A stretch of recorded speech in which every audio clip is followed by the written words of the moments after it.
call him Zeke. He's Isiah Thomas, Hall of Famer, Chairman, CEO of Isiah Enterprises. Good to see you again, Isiah. It How is, you doing? it is good to see you too. Look at you, looking all good. Yeah, look at me. I've made it now and made it to the big time. Made it to the big time. When's the last time you played basketball? Oh, it's been a long time ago, but I still shoot, right? I still go out and I'll shoot free throws, or I'll just go in the gym and like just get some shots up. But in terms of like physically like competing and playing, um, that's been a long time. Is there anybody who's over 50 who's still a great basketball player that played in the NBA, in your opinion? In our minds, all of us are. We all still think we can do it and get out there and play. But I would say probably is Reggie 50 yet? Reggie Miller? Yes. I think I he's would say he's still in condition, physically fit, can go out and get up and down the court. Probably not as fast, but can play. he said he thinks he could give somebody about 10 minutes because he can still shoot. Absolutely. And in today's game, he would get more than 10 minutes. Because in today's game, you got one-way players, right? Back when we were playing, you had to be a two-way player. Right now, he can just be a specialist, stand out on the court and play 15, 20 minutes. And if someone scored 20 points on him, it won't be a big deal. Reggie's 60. I just saw. Reggie's Okay, 60. well, yeah. So I would say he probably more than anyone can. I think in all age bracket could still get out there and play. Not with Could the the not with the NBA, but just you know hold his pickup? own. Uh, would could the Jordan rules work now in today's NBA? Let's say against Wembanyama or SGA. We actually see San Antonio doing that with SGA. We right now the new name for it is boxes and elbows, and where you see where SGA likes to shoot from mid range. They have a double team trap set up for him at the elbow. So if he goes right, he's forced into a double team. If he goes left, he's forced into a double team. On the back line, they keep Wimby as a rim protector, and then they have a smaller player in rotation shooting out to the corners. That's why you see those corner threes right now that OKC is knocking down. Those are the ones that they're giving up because they're taking the elbow shots or the mid range shots away from SGA. So though, it's similar to what we did with Jordan. We would force Jordan left, trap him going left. SGA is more of a passer than Jordan was at that particular time. Jordan was what we called a reluctant passer. He would actually take on the double team, right, as a challenge and try to score over the double team as opposed to kicking it out. And when Phil Jackson came along, put him in the triangle and put those snipers around him, that's when everything changed. Have you seen anything resembling Wembanyama before? I would say Ralph Sampson, early Ralph Sampson. His first 3 years in the NBA, I believe he was in the NBA Finals. His third year, his third or fourth year, he was in the NBA Finals playing against the Celtics.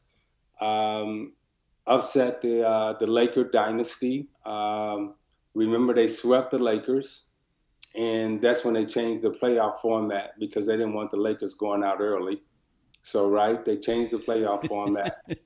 You know you've been around there and you know what happened. You know all how the rules changes and got manipulated and everything else. Yeah. And I see you scratching your face right now, but it's all good. I understand, but Yeah. they didn't like the Lakers being swept, so they gave the Lakers more time to win in the playoffs. But Sampson was he was that dominant, and if Sampson don't get hurt, you remember Bill Russell saying that, Ralph Sampson, if he continues on the path that he's going, he would be considered, one of the greatest players, if not the greatest player to play all game. Ball dominant guards, now it seems like it's commonplace. Was there such a thing as a ball dominant guard back when you played? No, because you had guys in the locker room who would say, if you don't pass me the ball, I'm gonna stick your little ass up on the wall. Big guys were, they wanted to play too, and it was a team game where everyone shared. Ball dominant guards, that's a new term for a guy that don't like to pass and he hogs all the shots. We used to call them hogs. Now they call them ball dominant. How would you guard Brunson? Oof, oof, he's tough. I, you even now when you watch games, you always think about what you would do and how you would guard and play against someone, because we're all extremely competitive. He's tough, man. He's a shot maker from long distance. He's got mid-range game. He can post you up. He's got finish around the basket, right hand, left hand. He goes both ways, right and left. He is. I don't know what I would try to take away, and whatever I take away, he's good enough to do something else. So he by far right now in terms of scoring the basketball and making shots and playmaking, that he's at the top of the league right now, in my opinion. He's Isiah Thomas, the Hall of Famer. Build me your dream team.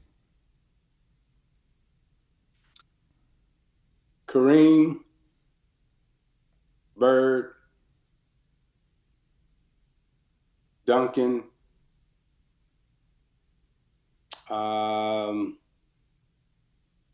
Jordan, myself. Okay. You paused on the two guard there. Were you thinking of Kobe? I was thinking of Kobe or LeBron, but it's like I need a little bit more scoring and balance, and someone that would play well with Kareem and also myself, and I thought that's why I paused. I don't know how surprised you are, but Kareem had the most unstoppable shot in basketball history, but nobody's really tried to master that. Why is that? Well, the teaching in our game has drastically, in my opinion, gone down, and I think what Kareem, he had great teachers, and not only did he have great teachers, but they knew how to teach. So when you talk about the greatest shot ever, being coached by Wooden, and then in high school, he had great fundamentals. He had great teaching. We have good coaches in our game now. I don't know if we have great teachers in our game. And remember that in order to be a coach back then, you had to have dual degrees. You had to have a master's degree, and then you were called a teacher. And the coaches back then, they referred to themselves as teachers first, and then a coach. Right now, we have a lot of teachers. I mean, we have a lot of coaches, but we don't really have teachers. So when you talk about Kareem's fundamental base in that shot, who is taking the time to really teach it, and who knows how to teach it? What's it like to come back from a loss? I don't know if you ever experienced what the Cavaliers or anything near what they went through to then regroup and then play a day later. I've never gone through anything like that, and very rarely have we seen it in the history of our game, right? So they will be a first to see how a team bounces back, because I can't think of a playoff situation where a team has lost a 22-point lead with 7 minutes to go on the road um, in the game one, and now you got to come back and regroup in the game two, and think you're going to beat that team after you've had your shot. So I don't know how they regroup. I expect them to go down 2-0, and hopefully they can come back at home and regroup. But trying to regroup on the road, that's going to be tough, if almost possible. I get random videos that pop up in my social media feeds, and one came up where you were mad at Rick Mahorn and you punched him. I was stupid. Damn. I mean, really, but don't ask me what was I thinking. The only thing that I am so thankful of is that Rick Mahorn looked at me and kind of chuckled and was like, "Look, dude, don't you know I could just take you and squish you like a grape?" I mean, I thank God every day, like he didn't just like annihilate me, because he really could have. But in my mind, I was ready to go, and that's how psychologically, you get a little off when you're trying to win. But I mean, that's what made you great. But Mahorn's look when you smacked him in the face, he just looked down and grinned, and it was like, no, you don't want any part of this. You don't want any part of this. Hey, again, so thankful, so thankful that he would take that attitude, right, and say, no, you don't want any part of this. But hey, I'm sorry. Did you eventually say sorry to him? Absolutely, I did. Okay. Absolutely, I did, and still do today, right? Because you say the video pops up, and we're all men, and it's something to chuckle about. But then it's something also to kind of respect, like I did you a solid by not hurting you, and I'm like, yes, thank you every day. Thank you, Rick, for not hurting me. Can you see a player trying to be like Dennis Rodman today? I think we have several who try to imitate his style defensively, and they're known for defending and rebounding in our league right now. What they don't have is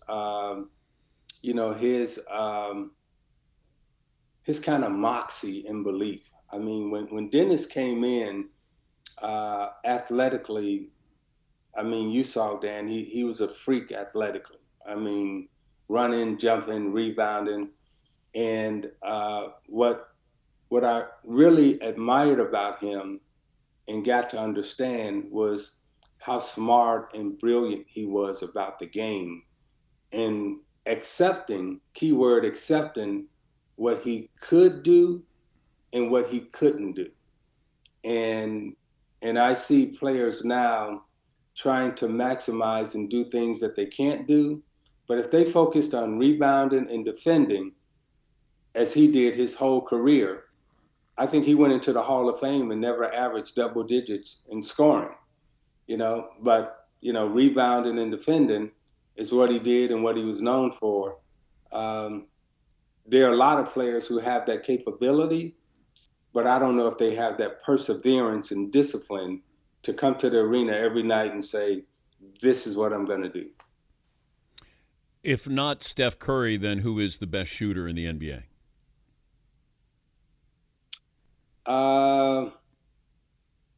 Kevin Durant.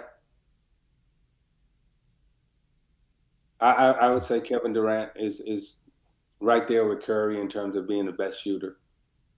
Because I think when we look at Steph, it's deep shooting. You're talking about shooting, because Durant's taking that area that I keep saying is open for business, the two-point shot, because everybody wants to shoot the three. Steph's mastered it. But Durant, meanwhile, was like, you going to let me have this jumper? And he's just about unguardable at that size, that length, and he doesn't miss. So that's an interesting answer. I haven't heard Kevin Durant as somebody who might be up there greatest shooter of one of the greatest shooters of all time. Well, the numbers say he is, and then what you just articulated confirms it. But the numbers say that I mean, when we talk about Curry and shooting, right? Uh, I I look at Reggie Miller. I look at Larry Bird, Ray Allen. Those guys were great shooters. I think what Curry has done is he's extended the range and acceptability of where we allow people to shoot from, and also, Dan, where we allow people to miss from. More so miss from than make. It used to be a time if you shot from that distance and you missed, you would get cut. You were out of the league. What Curry has done is made shooting from that range and us accepting people missing from that range. That's where he's changed the perception of the game. Patrick Ewing's joining us top of the hour. Do you have a Patrick Ewing story? Make sure when you speak to him, call him Aloysius, like his middle name. Patrick is one of my favorite guys. He and I still, talk today. He's one of my favorite people. Our families are close. I love Patrick, and I got good stories about him, but they're all very human stories, not basketball stories. So just on the human side, in terms of him just being one of the nicest and goodest people that I know. He's always been solid, and love him to death. Yeah, you bring up something interesting. I was dealing with health issues for quite some time and really struggling, and he has stayed in touch with me and just checking up on me. He'll just send me a random text, and he'll just say, "How you doing?" And we formed I hope it's called a friendship, but he is, I think, very misunderstood. I think he's always been that way, starting at Georgetown, maybe even in high school. But he showed me that he is a fun, nice, wonderful, thought-provoking person. Yeah, he's one of my favorite people. So tell Aloysius I said hello. Zeke, good to talk to you again. Thank you for joining us. We appreciate your Likewise. insights. Hey, and didn't you used to have a Bob Knight little character up there? That's in my other studio, but I do have a large Bob Knight doll. People think that the doll that I had there was Bob Knight. It's Lou Holtz from when he was at Arkansas. Somebody sent me that, but people thought that was Bob Knight. Oh, Coach Knight would be so upset being compared to Lou Holtz. he would be upset being compared to anybody, I think. Oh, he would be so upset. One of these days we have to talk about him because he hated everybody at SportsCenter, and all of a sudden Jay Billis said, "Talk to Dan Patrick, he knows basketball." Coach Knight said, "Have him call me." I call him, I think I'm being punked, and we maintained a friendship until he died. So it was just, complicated guy, as you well know. Well, most geniuses are, and he truly was a genius about the sport, and everything that we talk about in sport defensively, and now offensively. You mentioned Steph Curry, that Golden State offense with pass, moving, cutting, playing off the ball, coming off screens, and all of that came out of his mind. And the defensive and offensive philosophies that are being implemented still today, all of that came from his head. And so the geniuses are always a little complicated, but that's why we love them. Thank you, Isiah. We appreciate your time.